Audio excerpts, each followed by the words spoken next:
bem, graças a Deus. Isso é Satisfação falar com o doutor. toda minha, viu? Já nos falamos de manhã, agora mais à vontade. Que legal, fico feliz, viu? E nos falaremos demais, viu? Legal, isso é bom. Eu tô fazendo a pós do leilão, eu já tô atuando. Que legal, que legal. É um nicho, Na área. é um nicho muito bom para a gente investir, né? E para trabalhar para investidor, porque é o ramo do momento, eu falo, né? Depois pode ser que passe tudo, mas hoje é o ramo do momento. Parabéns pela pós, é uma pós muito legal. A atuação dos professores, todo mundo que atua mesmo, né? Tem leiloeiro, bem legal. Você vai gostar bastante. Eu tô gostando bastante, assim. Eu tô do lado do mutuário, por enquanto, né? Legal, legal. Ah, mas é normal, você vai ver. O mutuário vai ser o forte da doutora, mas aparece investidor, depois aparece o próprio leiloeiro, que tá com medo de perder por dano moral. Vai ser legal, você vai ver, doutora. Eu tô gostando demais, assim, professor. Tô gostando muito, mas, assim, eu devo admitir que fico morrendo de medo, né? Você tem mais que um professor, você tem Cá entre nós, né? Mais que um professor, você tem um amigo aqui. Quando bater aquela insegurança que é normal, ansiedade, a gente é ser humano, você me chama. Eu tenho alunos aqui e advogados que passam comigo em mentoria há mais de 10 anos. Hoje mudou muito, passou a ser online. Eu faço presencial também aqui no escritório, mas a maioria é online, né? Mas isso é muito bom, por quê? E eles falam, professor Júlio, eu já falei com o professor faz 5 vezes esse mês, mas eu estou ganhando dinheiro, porque eu já cobro os honorários e já coloco a mentoria do professor Júlio, porque para mim, eu estou tirando peso das minhas costas. E é verdade, né? Assim tem que ser, né? Legal. A mentoria é sempre assim, igual eu fiz agora. É assim ou não? Você tem uma mentoria? É sempre assim, ela é individual e exclusiva, né? Então, quando a doutora me procura, eu corrijo peça, eu te ajudo a precificar, eu te ajudo a entender, te explicar, te treinar, seja para o que for, uma inicial, contestação, recurso. E até quando a doutora quiser mandar peça, pode mandar peças antes, aí eu já abro, já vou corrigindo na hora. A plataforma permite eu ver o que a doutora está fazendo e a doutora vê o que eu estou fazendo. É muito legal. Conta comigo, é isso aqui. Excelente. Eu vou, dessa primeira vez eu não me preparei tão bem assim para estar já mandando a peça para o doutor analisar. Não tem problema. Mas tem o caso. E outra coisa, a doutora pode mandar até depois também, tá? Que bom, doutor, não sabia. Nossa, legal. Ajuda, muito né? Legal mesmo. Ajuda. Conta comigo.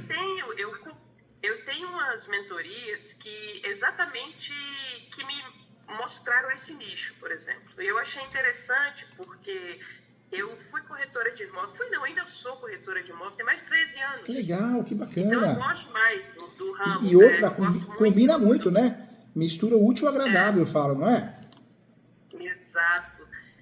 E hoje eu tô assim, eu comecei na cara e na coragem mesmo, assim, acho que toda ação que a gente vai mexer é assim, não foi responsabilidade, tanto é que estou estudando virado do bicho, estou fazendo essa pós e a outra de direito imobiliário também, para estar mais inserida até mesmo no assunto, né, eu não quero estar prestando um serviço ruim, né.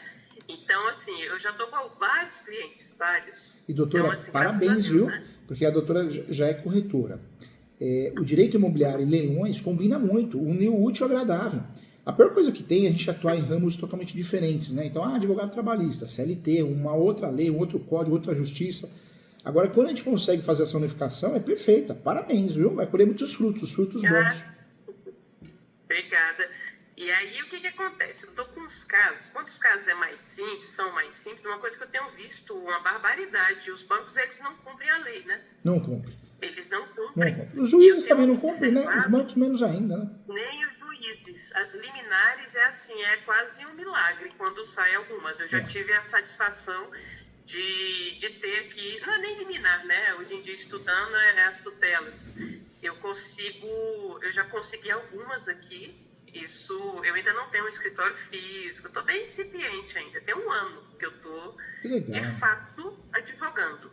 Que eu estava, inclusive ainda sou seletista, ainda. Olha que legal. Não deu para virar engrenagem. A doutora é uma lutadora, né? Parabéns, viu? Eu tenho muito orgulho de pessoas igual a doutora, do bem, lutadora. Parabéns, energia boa, legal. É complicado, mas a gente está aqui tentando, né? Tentando não, e nós que somos lutadores, e a gente mudou a nossa vida, né? Você vê, a doutora estudou, se formou, A gente sabe que nada jamais vai ser dado. Tudo é conquistado, né? E eu sou muito paz e amor, a doutora já me acompanha, mas uma coisa que me incomoda muito é esses picaretas que surgiram de um tempo para cá, que vendem tudo. Faça meu curso, você vai ficar rico com leilões. Ou senão, agenda lotada. Agenda lotada, nem advogado é. É assustador o que eles vendem, né? É muito mau caratismo, né? Eles acabam judiando na nossa classe de advogados e acabam colocando a sociedade contra os nossos colegas, porque a pessoa vê um vídeo daquele e fala, peraí, por que a doutora Mirelle não conseguiu resolver? Eu assisti um vídeo na internet que resolve tudo no cartório, resolve uma ova, né? Então é um pessoal que vem fazendo muito mal para o mercado e para a classe, viu? É isso mesmo. Regulariza qualquer imóvel, inventários milionários, né? Cada absurdo, né? Eu fui aqui, eu falo de Brasília, né? Eu fui a uma mentoria não, eu fui a uma escala empresarial que tem aqui, mas é para empresário e tal, mas eu gosto de estar no meio. Legal, aprendizado, network, né? Exato. E aí o cara falou lá, né, um advogado até, assim, ele fazia o antiético e tudo mais, ele falando assim, o imóvel de 200 mil, você arremata ele por 80. Aí na hora eu falei assim, cara, isso é preço vil. Na hora, na minha cabeça, né? Ótimo, tem que falar, você arremata por 80 e eu vou lá no cliente e falo, olha, vamos entrar com ação da justiça que dá pra fazer alguma coisa. E você vê, doutora, a doutora é estudiosa, entende, ou seja, é corretora, tem história, tá fazendo pós-direito imobiliário, fazendo pós-direito. Não é qualquer pessoa, é outro nível de profissional. Aí um idiota desse fala um negócio desse. Aí a doutora fala a verdade. Aí o cliente fala, meu Deus, nossa, a doutora, ela me desanimou, olha, me pôs para baixo. É lógico, tá falando a verdade. Você vê, falar que remata o imóvel por menos da metade. É um povo picareta, mentiroso, né, doutora? Para você ter uma ideia, é exatamente esse caso que eu vou conversar aqui hoje também, né? Dentre várias outras dúvidas que eu tenho, que eu tô com uma cliente que o banco, a única coisa que ele tentou fazer foi notificá-la pessoalmente por algumas vezes, 3 vezes no endereço. E essa tese do superendividamento, doutora, é sensacional. Eu gostei muito da ideia de usar dentro dessas ações que suspendem leilão, que cancelam leilão. É uma baita de uma tese nova, né? Eu vou tentar desenvolver ela, assim, tem que estudar mais, né? Outra matéria, mas assim, dá para fazer esse conjunto e dependendo, eu acho que dá certo, viu? Assim, porque o que acontece? Por que a pessoa deixa de pagar? Todos os clientes que eu peguei, foi por isso, não é porque eu tive um problema familiar, eu estava doente, eu estava não sei o quê, a prestação estava muito alta, que o corretor, infelizmente, engana a pessoa também, que isso é uma realidade, e a pessoa vai lá, falsifica um contra-cheque, que é isso que acontece. E aí a pessoa, é o que você falou, tá lá a renda de 4 mil, a prestação de 3. Ou seja, ele está mais do que super endividado, coitado. E já começa errado, né? E aí acaba o amor rapidinho, né? Porque o casal não consegue comer uma pizza. Só aquele negócio tá em casa. Ou seja, o superendividamento, ele acaba até com o relacionamento, né, doutor? Não é verdade? Acaba. Isso é verdade. Eu tenho um colega que ele está nesse nicho bancário mesmo, muito forte, golpe de Pix e tudo mais. Porque ele me direcionou com uma mentoria que vou dizer para o doutor, que mudou a minha vida. Antigamente, eu estudava para concurso muito forte e eu fui para alguns congressos em São Paulo. Estive aí num lugar bem chique, Alphaville, não sei. Legal. Alphaville, Barueri, isso mesmo, São verdade. São Paulo. E encontrei com diversos advogados que falaram, gente, olha, a realidade da advocacia é outra, né? Essa derrotada aí que o pessoal tá falando, não, especializa numa área e vai nela. E eu achei espetacular, porque mudou a minha vida. E nessa mentoria que eu fiz, eu comprei uma mentoria, ele ensinava vários nichos, né? E o nicho que na hora que eu bati o olho, eu falei, esse é o meu, de imóveis, né? Suspensão de leilão de imóveis. Só que é só esse para o judicial. Na pós eu estou aprendendo o judicial, porque legal. A mentoria só direcionava para o extra, porque ele é mais fácil, né? Assim, mais fácil em termos, né? As fundamentações estão meio que engessadas ali em poucas opções, não são muitas. E o que aconteceu, doutor? Eu estou com uma cliente que o imóvel dela foi vendido a preço vil. O imóvel dela valia na avaliação, na própria avaliação, ele valia R$ 125.000, está averbado na certidão de matrícula do imóvel. E ele foi vendido por 29.310. Ah, então o preço viu na cara dura mesmo, né? Na cara dura. Esse não é o primeiro, tem outros dessa mesma forma, mas que eu estou representando ela, assim, um absurdo. E a história da mulher, eu estou com diversas dúvidas, por quê? Tentaram notificar ela pessoalmente 3 vezes, no endereço que ela reside, que é o endereço do imóvel, e depois 3 vezes no antigo endereço dela. Não conseguiram, já foram direto para o edital. Até, pelo menos as teses que eu uso aquela que tem que esgotar os meios, né? Tem que esgotar os meios. Por hora certa. Tem que notificar, né? Seguir a ordem cronológica, correio, depois tentativas e pesquisas, né? E por último, edital. Edital a citação fictícia, né? De mentirinha, né? Eles pularam direto para o edital. Não conseguiu, foi direto. O mais engraçado é que quando você pede processo de consolidação, os cartórios não estão querendo dar. Você acredita? Aqui em Brasília e no Goiás. É difícil, né? Eles acham ruim, acham um tipo ruim. E essa é uma das perguntas que eu tenho para o doutor.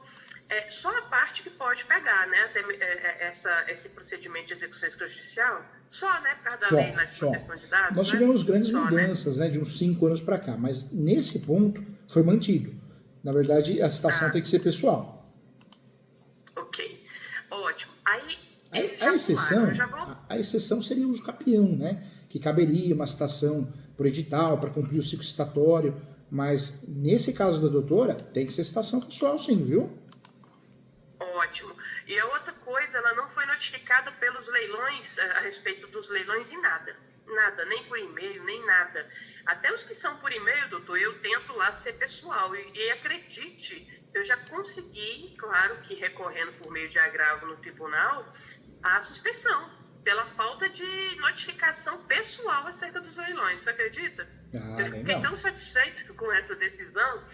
E assim, acho que eu vou direto ao ponto, para não ser muito... Imagina, não fica à vontade. Não, fica à vontade. Tá. Ela não foi notificada acerca dos leilões, ela não foi notificada pessoalmente, ela reside no imóvel, tá? E antes de toda essa situação, dá para ser uma situação, coitada, eu fiquei com uma dó dessa moça, porque ela tem filhos que são especiais, ela é mãe solo, e um dos filhos dela, que é especial, ele meio que tocou fogo na casa. Você acredita? Ele tocou fogo na casa? Tocou fogo na casa. Começou um fogo numa beliche e daí se espalhou pelos outros lugares, que é de madeira, né? Os móveis, né, de dentro da residência. Tem laudo, tem tudo. Nessa mesma época, ela buscou a renegociação. Isso foi em 2017. Ela foi ao Banco do Brasil pedindo a renegociação, pedindo que há vários protocolos de atendimento que ela tem, há imagens do imóvel, o filho dela era menor, né? Eu só tenho que ver a constatação, ele estava num quarto e de repente pegou fogo, ele colocou fogo na casa. Criança é terrível, né? E eu fiquei com receio disso, eu quero explicar toda essa história cronológica na inicial, né? Embora às vezes a gente sabe que o juiz nem lê, mas eu quero explicar toda essa história para mostrar o seguinte: olha, ela não deixou de pagar porque ela quis, ela teve problemas, a casa pegou fogo, o filho dela é especial e colocou fogo na casa, e eles tiveram que fazer toda uma vaquinha, os vizinhos que fizeram, lá tem comprovante de tudo, que eles tiveram que fazer uma vaquinha até para pintar as paredes, porque a defesa civil que teve lá disse que não tinha como habitar a casa da forma que estava. E ela precisando, ela habita na casa até hoje, mesmo a casa tendo sido vendida, né? Eu falei para ela, não sei se estou certo, o professor me corrija. Eu falei assim, não sai dentro da sua casa. Tá certo. Foi arrematado, mas... Porque não chegou nenhuma ordem judicial, né? O arrematante não fez uma ação de missão de posse contra ela, um pedido de missão de posse, né?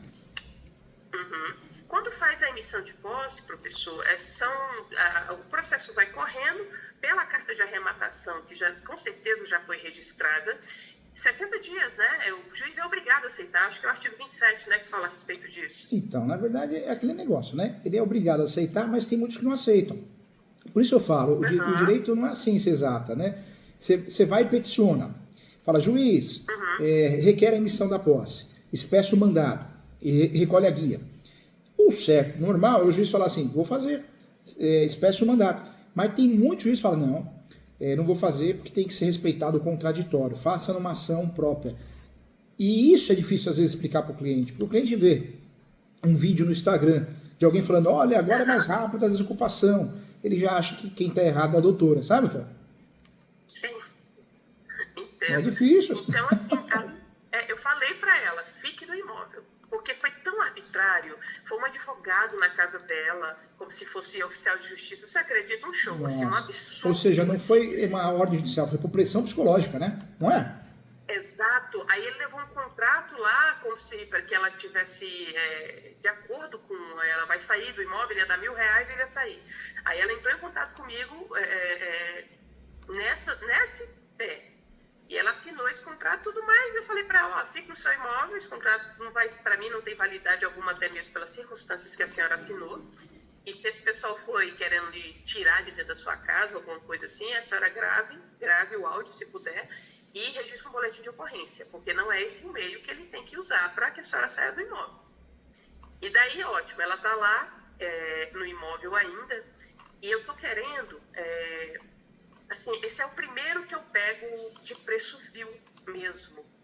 Então, assim, eu tô meio assim ainda, não sei exatamente parabéns, como é que eu a devo. tese, doutor, é forte, é boa. A gente tem que pensar assim, nós temos a ação de embargo de terceiro, quando o nosso cliente é terceiro. Se o nosso cliente não é terceiro, ele é parte, então a gente já foge dessa ação. Aí, em regra, caberia o quê? Anulatória, dentro do prazo prescricional de 4 anos, ou ação declaratória de nulidade, que não tem prescrição. Ou seja, para nós advogados, é uma ação que acaba sendo mais aberta e menos arriscada. Da parte contrária, do juiz aplicar a nulidade, né? Aplicar a prescrição. Então, normalmente, a ação correta é a ação declaratória de nulidade de leilão.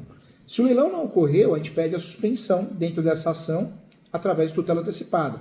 Se o leilão já ocorreu, aí nós vamos mudar a estratégia. Aí vamos fazer a ação declaratória de nulidade, mas sem essa tutela antecipada, porque já ocorreu. Se a tese é preço vil, também não dá para pedir a suspensão, porque o vício ocorreu após, né? Essa ação, a doutora vai focar muito no preço vil, para pedir a nulidade do leilão, o cancelamento do leilão, mas também vale a pena trazer outras informações. Talvez não houve informação detalhada do imóvel, fotos, imagens, vícios no A própria edital. notificação pessoal, que não ocorreu mesmo, ela está no imóvel, eles já pularam. Ou seja, dá para... Eu vou fazer todas. Eu até fiz essa pergunta para o doutor no último plantão. Se eu tiver uma tese, eu trago as 20 teses que eu tiver, eu estou trazendo todas que eu identifico assim, né? Quando eu tenho. E outra, é ônus da prova, né? O leiloeiro, o leilão, que prove o contrário, né? E numa ação dessa, dá para jogar o leilão, o leiloeiro, e dá para jogar o credor, né? Dá para jogar os dois. O leiloeiro eu não tinha imaginado. Coloca ele também. Por quê? Porque se a doutora coloca o leiloeiro, o leilão, começa aquele negócio, um joga pro outro. Um joga pro outro e eles acabam se entregando, né? É claro que a gente sempre faz uma análise para ver se eles não vão pedir legitimidade do polo passivo, mas não é o caso. Joga o leilão, manda ver. Mas nesse caso, eu achei estranha a certidão de matrícula, porque lá vem averbado 125 mil. Aí depois que tá lá, foi vendido por 29, aí tá assim, avaliação 44. Também já tá fora, né, professor? Não tem nada a ver, né? Mesmo que tenha na matrícula, é isso? Já tá fora, né? Porque a matrícula não corresponde a... Porque a avaliação para o leilão é uma situação fática, uma situação real. A partir do momento que a gente tem uma situação... E o mercado imobiliário, ele muda... Não é por causa do tempo, mas às vezes constrói um metrô, um terminal de ônibus, pronto, já mudou o valor do imóvel, né? E é verdade, né? Às vezes uma rua pavimentada, às vezes uma coisinha que a prefeitura fez já valorizou o imóvel, né? Entendi. Aí nesse caso, então, eu